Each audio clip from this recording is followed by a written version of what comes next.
जय श्री कृष्ण दोस्तों। आज मैं आपको बहुत ही मजेदार बच्चों की कहानियां सुना रही हूँ जो कभी हमने अपनी नानी दादी के मुंह से सुनी थी। एक किसान परिवार था। उस परिवार में केवल 3 ही प्राणी थे, एक किसान, एक उसकी पत्नी और एक बेटा। वह सुबह उठकर ब्राह्मणों को भोजन कराया करते थे, उसके बाद ही स्वयं खाना खाते। उसका यह रूटीन न जाने कितने सालों से चलता रहा। एक दिन ब्राह्मण न जाने किस कारण से किसान के घर ना आ पाए तो उन्हें देर होने लगी।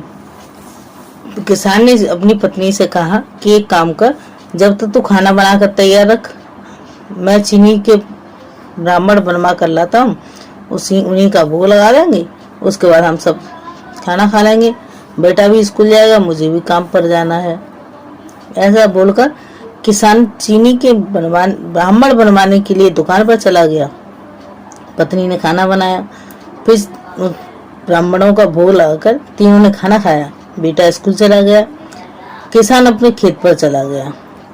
दोपहर हुई तो बच्चा स्कूल से आ गया। उसने देखा अलमारी में 3 चीनी के ब्राह्मण रखे हुए हैं। उसके मन में लालच आ गया। वो बोला, मम्मी मुझे ब्राह्मण खाना है, मुझे ब्राह्मण खाना है। इतनी देर में क्यों ना ब्राह्मण लोग आ जाएं। ब्राह्मण लोग सोचने लगे कि आज किसान परिवार भूखा रहेगा, सुबह से हम उसके यहाँ नहीं गए हैं तो अब जाकर उसके यहाँ खाना खा लेते हैं। बेटा कह रहा था अपनी माँ से कि मुझे ब्राह्मण खाना है, तो माँ कहने लगी कि बेटा अभी थोड़ी देर रुक जा, थोड़ी देर में तेरे पापा आ जाएंगे, फिर एक तू खा लेना, एक मैं खाऊंगी, एक तेरे पापा खा लेंगे। ये बात बाहर तीनों खड़े ब्राह्मण सुन रहे थे। ब्राह्मणों में से एक मोटा, एक पतला और एक लंबा था। उसी प्रकार वो अपने बेटे को समझा रही थी कि लंबा वाला पापा खा लेंगे, छोटा वाला मैं खा लूंगी, मोटा वाला तू खा लेना। जैसे ब्राह्मण बाहर थे वैसे वो अपने बेटे को समझा रही थी।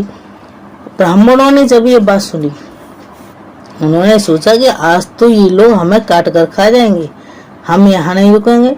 वो तीनों भागने लगे। उन तीनों का भागना हुआ कि पीछे से किसान आ गया। वो अपने खेत से काम करके आ रहा था तो उसके हाथ में जो फसल काटने वाला हथियार होता है उसे लेकर आ रहा था। ब्राह्मण भागने लगे। किसान ने आवाज लगाई। ब्राह्मण ने सोचा कि ये अब इस दरात से हमें काट देगा और खा लेगा। वो ब्राह्मण भागने लगे, किसान पीछे भागने लगा। उसके हाथ में हैसिया था, जिसे देखकर ब्राह्मण और डर गए। अब वो लोग भागते जाएं। अब पतले और लंबे तो भाग गया, लेकिन मोटा ब्राह्मण नहीं भाग पाया। उसे ना भाग पाया तो वो झाड़ियों उसकी धोती उलझ गई तो गिर पड़ा तो किसान ने उसे पकड़ लिया। वह हाथ जोड़कर कहने लगा, हे किसान भैया, हम इतने दिनों से तेरे यहाँ खाना खा रहे हैं, ये कोई कम नहीं है, तो हमें इसलिए मत मार, हम तेरी पाई चुका देंगे। किसान कहने लगा, किसने कहा कि हम तुझे मारेंगे? तो वह कहने लगा, ब्राह्मण ने बोला कि अभी तेरी पत्नी बेटी से कह रही थी कि मोटा वाला तू खा लेना, लंबा वाला पापा खा लेंगे, पतला वाला मैं खा लूंगी। तो भैया ये बात सुनकर हम तो वहां से भाग आए। इस बात को सुनकर किसान को बहुत जोर की हंसी आई। उसने मोटे ब्राह्मण से कहा कि ब्राह्मण देव, हम आपको क्यों खाएंगे? आज आप लोग आए नहीं थे, इस कारण मैंने चीनी के ब्राह्मण बनवाए थे। उसमें एक मोटा, एक पतला और एक लंबा था।